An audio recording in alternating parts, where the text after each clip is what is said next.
Assalamualaikum warahmatullahi wabarakatuh. Perkenalkan, nama saya Rizka Yanti. Di sini saya akan menjelaskan tentang rasio keuangan. Yang pertama, saya akan menjelaskan pengertian dari rasio keuangan, di mana rasio keuangan menjelaskan suatu hubungan antara suatu jumlah tertentu dengan jumlah yang lain dalam suatu laporan keuangan. Berdasarkan sumbernya, rasio keuangan digolongkan menjadi 3, yaitu yang pertama rasio-rasio neraca, yang kedua rasio-rasio laporan rugi laba, yang ketiga rasio antar laporan. Yang pertama yaitu rasio likuiditas, di mana rasio likuiditas adalah rasio yang menggambarkan kemampuan suatu perusahaan untuk melunasi semua kewajiban yang harus segera dipenuhi atau hutang jangka pendeknya.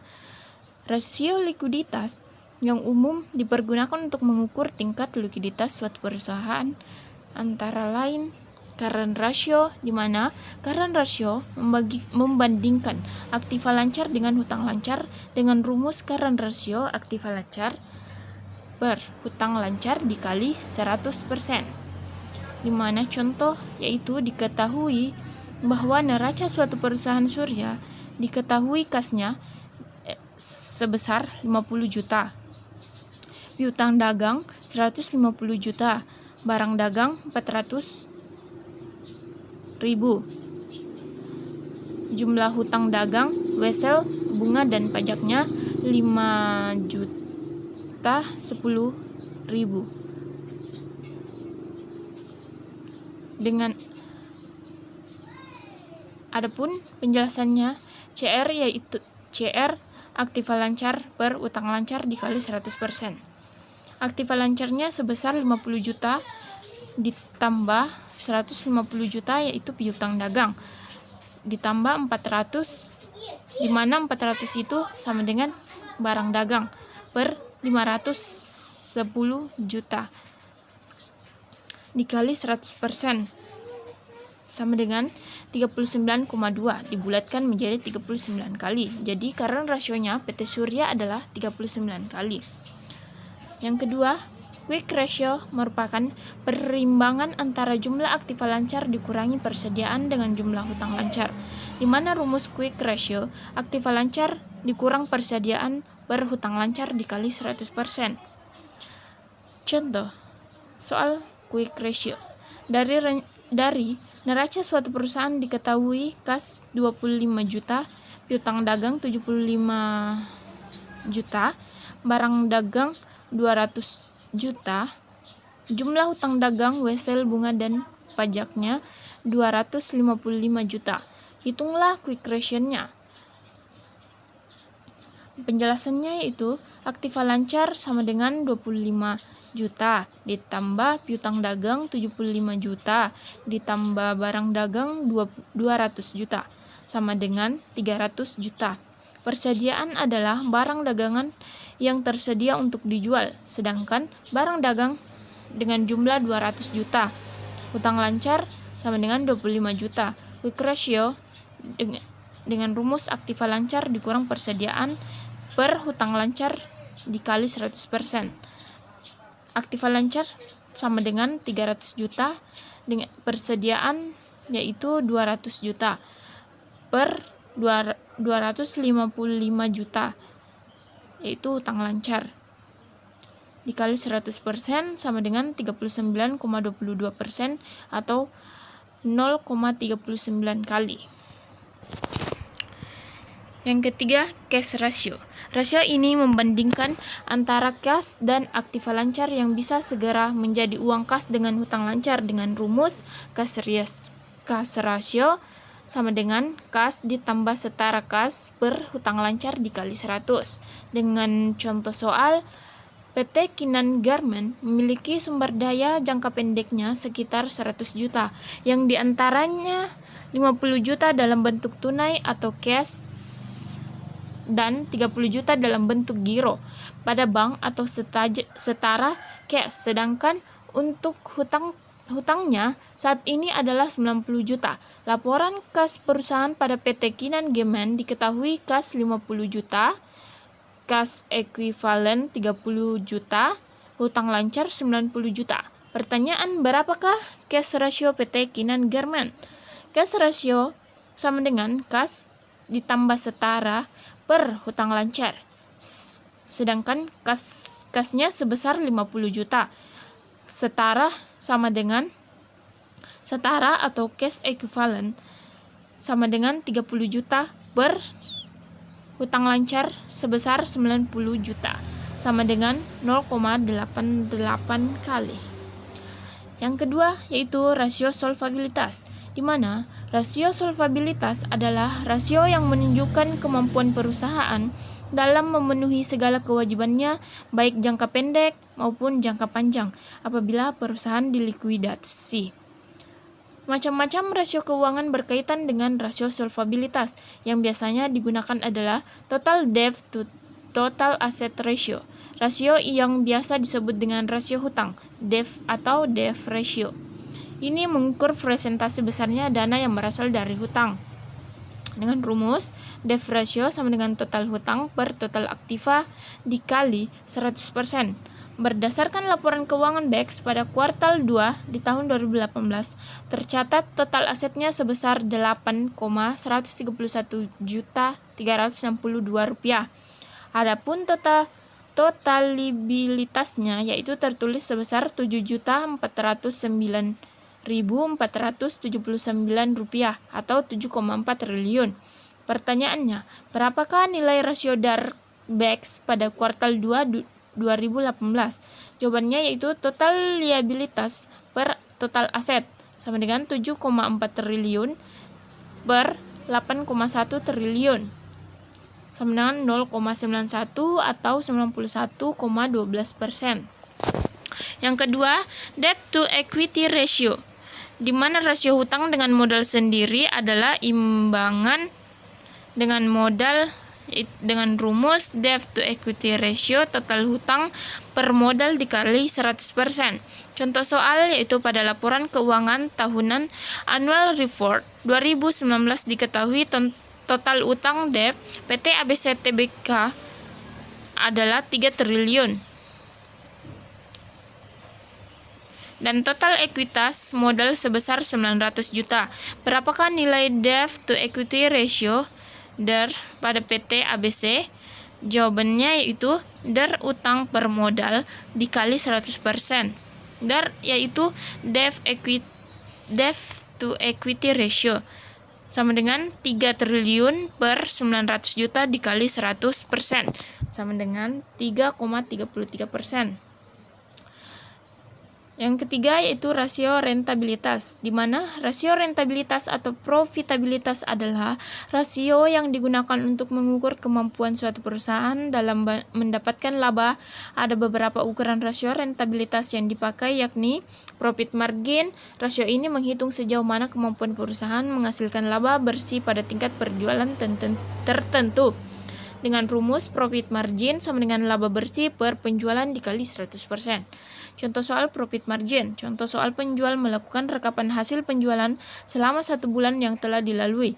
Penjual tersebut berhasil memperoleh hasil penjualan bersih sebesar 10 juta pada 1 bulan sebelumnya. Ia telah menghabiskan biaya sebesar 8 juta untuk menutupi pengeluaran kepentingan toko. Berapa profit margin yang diperoleh penjualan tersebut? Dengan penjelasan, profit margin sama dengan 1 dikurang 8 juta per 10 juta sama dengan 1,1 dikurang 0,8, di mana dapatkan 0,8 yaitu 8 juta dikurang 10 juta sama dengan 0,8. Jadi 1 dikurang 0,8 sama dengan 0,2. Baik, selanjut yaitu gross profit margin. Gross profit margin merupakan perbandingan antara laba kotor yang diperoleh perusahaan dengan tingkat penjualan yang dicapai pada periode yang sama.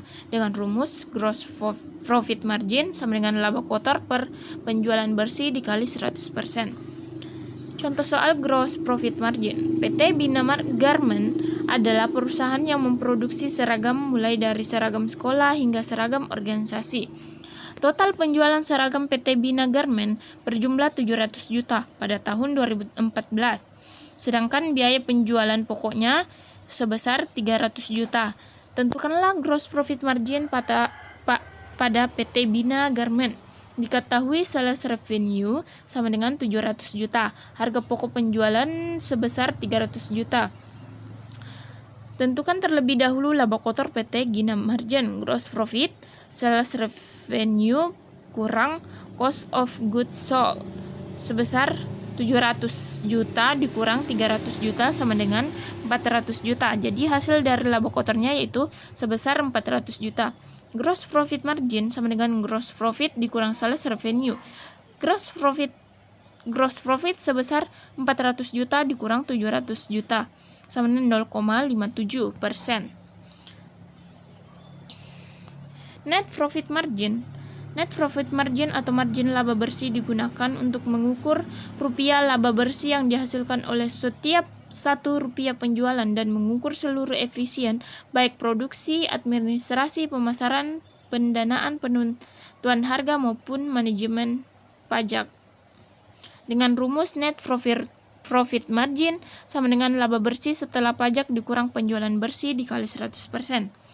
Contoh soal net profit margin pada 25 April 2018, PT Livo Cikarang merilis laporan keuangan kuartal pertamanya yakni kuartal 1 pada tahun 2018 di mana laba bersih yang dihasilkan adalah sebesar 8,8 miliar dan adapun pendapatannya sebesar 319,7 miliar. Berapakah nilai rasio net profit margin LVCK untuk kuartal 1 pada tahun 2018? Dengan penjelasan laba bersih per pendapatan atau penjualan bersih sama dengan 80,8 miliar per 319,7 miliar sama dengan 25,27%. Return on investment merupakan kemampuan perusahaan untuk menghasilkan keuntungan yang akan digunakan untuk menutup investasi yang dikeluarkan dengan rumus ROI sama dengan IAT sama dengan investasi dikali 100%. Contoh soal perusahaan ABC melakukan investasi 10 juta ke PT XYZ. Dari penanaman investasi tersebut perusahaan ABC mendapat 115 juta. Jawaban ROI sama dengan 15 juta dikurang 10 juta per 10 juta dikali 100% sama dengan 50%. Keempat yaitu return on asset. Rasio ini disebut juga rentabilitas ekonomi, merupakan kemampuan perusahaan dalam menghasilkan laba dengan semua aktiva yang dimiliki oleh perusahaan. Dengan rumus return on asset sama dengan EBIT per total aktiva dikali 100% dengan contoh soal berdasarkan laporan keuangan per tanggal 31 bulan 12 2017. Laba bersih atau net income PT Waskita Karya Persero adalah 1,713 triliun, sedangkan total asetnya ialah sebanyak 61,433 triliun. Berapakah jumlah return on asset, tingkat pengembalian aset PT Waskita Karya Persero? Dengan penjelasan return on asset laba bersih setelah pajak per total aset dalam kurung rata-rata total aset sama dengan 1,713 triliun per 61,433 triliun sama dengan 2,79%. Yang keempat, rasio aktivitas, di mana rasio aktivitas adalah rasio yang mengukur seberapa efektif perusahaan dalam memanfaatkan semua sumber daya yang ada padanya. Beberapa rasio aktivitas yang digunakan yaitu perputaran piutang. Rasio ini mengukur beberapa kali secara rata-rata piutang yang dikumpulkan dalam 1 tahun dengan rumus perputaran piutang sama dengan penjualan bersih per rata-rata piutang dagang. Dengan contoh soal perputaran piutang, pada tanggal 26 April 2017, LPVF merilis laporan keuangannya untuk kinerja pada kuartal 1 pada tahun 2017. Adapun piutang usaha LPVF saat ini adalah sebesar 46,167 juta triliun. Kemudian pada 21 Februari 2018, LPVF mempublikasikan lagi laporan keuangannya untuk kinerjanya setahun penuh di tahun 2017 dengan nilai piutang usahanya sebesar 134,276 juta dan pendapatan bersihnya sebesar 10,023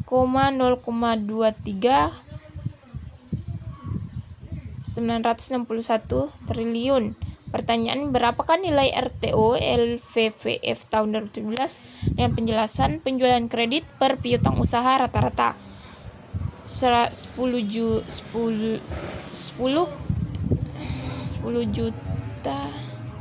961 triliun per 46,167 triliun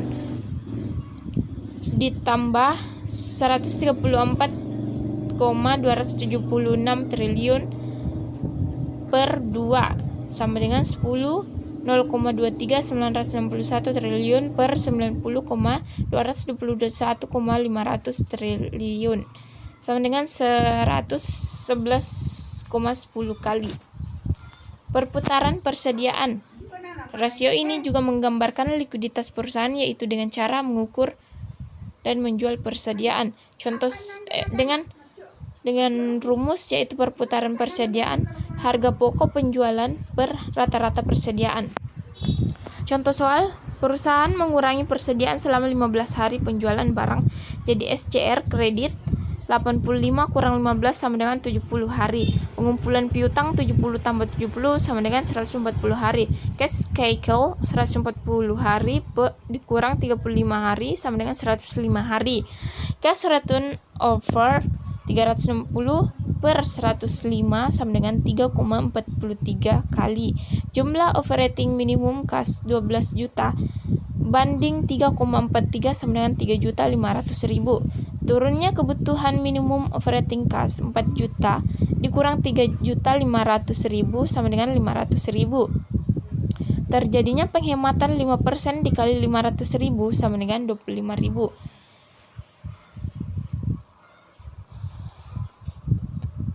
Perputaran aktiva tetap.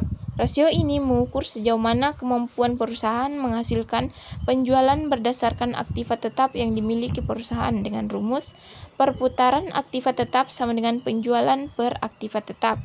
Contoh soal yaitu sebuah perusahaan bergerak di bidang manufacturing makanan kaleng ingin mengajukan permohonan peminjaman uang dari bank.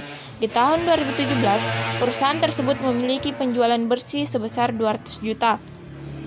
Dengan jumlah aset tetap, aktiva tetap yang dimilikinya sebesar 150 juta, berapakah rasio perputaran aset tetap perusahaan tersebut? Diketahui, penjualan bersih sebesar 200 juta. Jumlah aset tetap 150 juta, rasio perputaran aset tetap